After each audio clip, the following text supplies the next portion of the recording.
आप जिस इंसान के बारे में बार बार सोच रहे हैं, क्या वो भी आपको याद कर रहा है? चलिए देखते हैं उनकी करंट फीलिंग्स आपके लिए क्या है। रीडिंग शुरू करने से पहले आप अपने पार्टनर या उस स्पेशल पर्सन का नाम अपने मन में दोहराइए और उनकी एनर्जी से कनेक्ट हो जाइए। अब सबसे पहले हम ये देखते हैं कि इस वक्त आप दोनों के रिलेशनशिप की या आप दोनों के कनेक्शन की क्या करंट एनर्जी है। आप दोनों के कनेक्शन की करंट एनर्जी दिखाती है कि रिलेशनशिप एक बहुत बड़े ट्रांसफॉर्मेशन फेज से गुजर रहा है। जो पहले बात थी वो अब नहीं रही।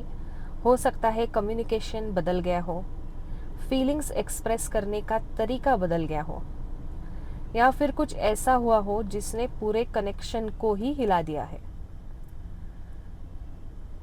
तो आपके रिलेशनशिप की जो पुरानी एनर्जी है ना, वो अभी क्लियर हो रही है ताकि कुछ नया और बेटर इमर्ज हो सके।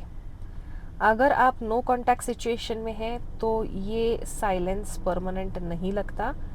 ये ज़्यादातर सेल्फ रिफ्लेक्शन या हीलिंग का फेज लग रहा है। यहाँ पे ये दिख रहा है कि आपके पर्सन के अंदर फीलिंग्स और इमोशंस है, लेकिन वो अपने इमोशंस को ओपनली एक्सप्रेस नहीं कर पा रहे। कभी कभी वो आपको मैसेज करने का सोचते हैं, फिर खुद को ही रोक लेते हैं, टाइपिंग स्टॉप कर लेते हैं या फिर मैसेज डिलीट कर लेते हैं। बट यहाँ पे मुझे ये बहुत स्ट्रॉन्ग एनर्जी आ रही है कि आपके पार्टनर आपको स्टॉक कर रहे हैं सोशल मीडिया पे। हो सकता है वो आपकी स्टोरीज देखते हो, प्रोफाइल चेक करते हो, म्यूचुअल फ्रेंड के थ्रू आपके अपडेट्स ले रहे हैं, या सीक्रेटली ना आपको दूर से देख रहे हैं कि आपकी लाइफ में कोई नया पर्सन तो नहीं है या फिर आप क्या कर रहे हो।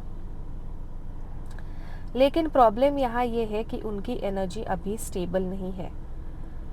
एक दिन वो मतलब बहुत स्ट्रांगली आपको याद करते हैं और अगले ही दिन भूल जाते हैं। काफ़ी ऑन ऑफ एनर्जी है, काफ़ी वो कंफ्यूज्ड है, जिसके वजह से आपको भी उन्होंने लटका के रखा है, आपको भी कंफ्यूज कर डाला है। तो यहाँ पे दिख रहा है कि अभी जो डीले या साइलेंस है, दोनों तरफ से या कम से कम एक तरफ से इमोशनल एग्जर्शन नज़र आ रहा है। मुझे ये आपकी तरफ से दिख रहा है कि आप ना इस रिलेशनशिप में आपकी एनर्जी काफ़ी ड्रेन हो रही है और आप इमोशनली काफ़ी एग्जॉस्टेड भी नज़र आ रहे हो। देखिए यहाँ पे we have 4 of swords. Yes, you are emotionally exhausted. थक चुके हो आप। ऐसा लगता है जैसे आर्ग्यूमेंट्स, मिसअंडरस्टैंडिंग या पास्ट का कोई हर्ट है जो मेंटली थका रहा है। इसीलिए भी आप दोनों का रिलेशन अभी पॉज पे चल रहा है। तो आप दोनों को ना अभी हीलिंग मोड में जाना चाहिए। I think you are into healing mode, क्योंकि ओवर थिंकिंग तो दोनों साइड से चल ही रहा है। यहाँ पे आपके पर्सन ये भी सोचते कि आप एक बहुत ही स्ट्रॉन्ग पर्सनालिटी हो और रेसिलिएंट इंसान हो।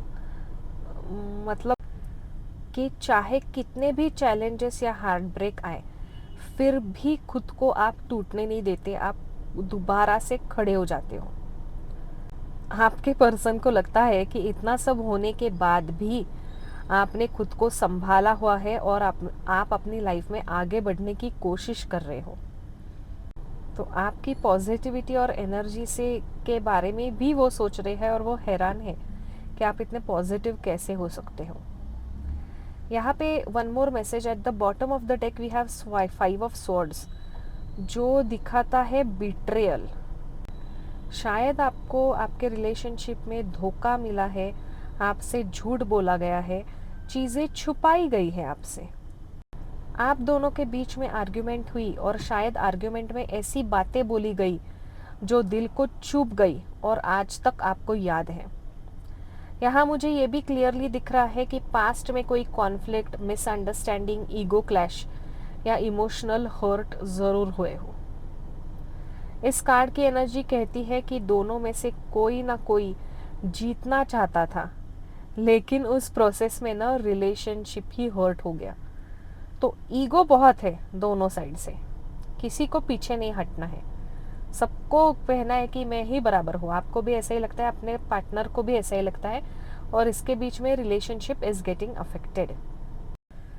पर यहाँ पे with the S of pentacles being a positive card, मुझे लगता है कि फ्यूचर में कम्युनिकेशन या कनेक्शन का एक नई अपॉर्चुनिटी मिल सकती है। ये पर्सन फ्यूचर को कम्प्लीटली क्लोज नहीं कर रहा, वो एक प्रैक्टिकल और स्टेबल बिगनिंग के बारे में सोच सकता है। अगर रिकन्सिलिएशन देख रहे हैं तो पॉसिबिलिटी है, बट सोच समझकर, एनर्जी थोड़ी स्लो है।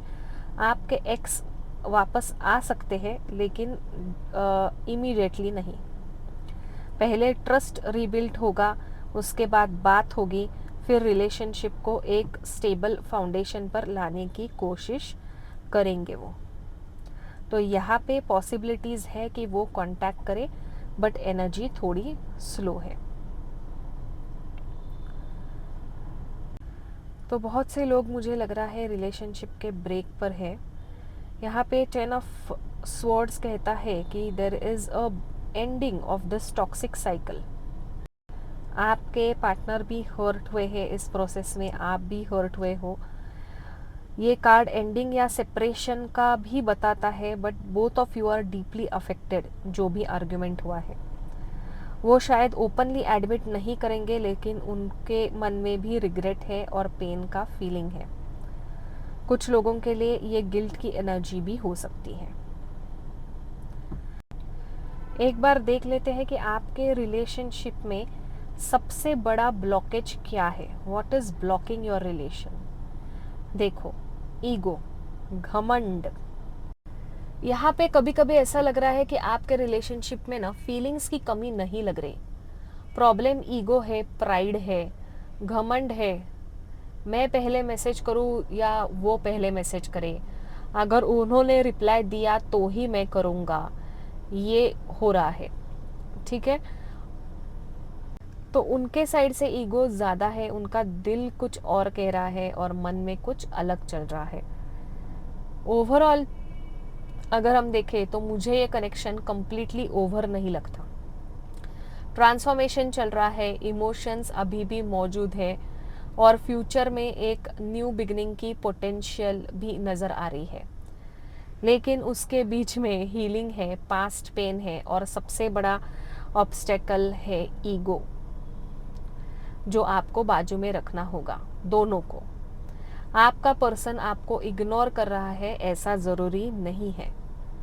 कई केसेस में वो दूर से ऑब्जर्व कर रहा है, आपकी लाइफ के अपडेट्स भी देख रहा है, और साइलेंटली ये समझने की कोशिश कर रहा है कि ये कनेक्शन दोबारा मिल सकता है या नहीं, सेकेंड चांस के पॉसिबिलिटीज़ है या नहीं, ये वो देख रहे हैं। इस कनेक्शन को समझने की कोशिश कर रहे हैं।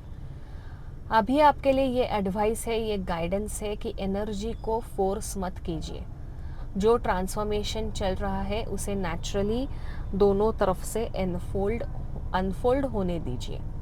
जब हीलिंग कंप्लीट होगी तब क्लैरिटी और एक्शन दोनों साइड से ज़्यादा इजीली समझ में आएगा। तो जब भी आप ये रीडिंग देख रहे हो ना, इसके बाद विद इन 2 वीक्स, 2 हफ्ते में ही चीज़ें पॉजिटिव टर्न लेना स्टार्ट करेंगे। तो अभी आप कुछ भी एकदम इम्पल्सिवली, जल्दबाजी में कुछ भी डिसीजन ना लें।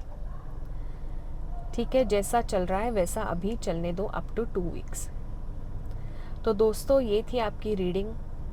मैं उम्मीद करती हूँ कि इस रीडिंग ने आपको क्लैरिटी और गाइडेंस ज़रूर दी होगी। ये याद रखिए कि टैरोट एनर्जी को रिफ्लेक्ट करता है, लेकिन आपकी फ्री विल हमेशा सबसे पावरफुल होती है। तो अपना ख्याल रखिए, खुश रहिए, पॉजिटिव रहिए और यूनिवर्स पर भरोसा बनाए रखिए। Stay blessed, stay happy, and I will see you in the next reading. तब तक के लिए take care and bye bye.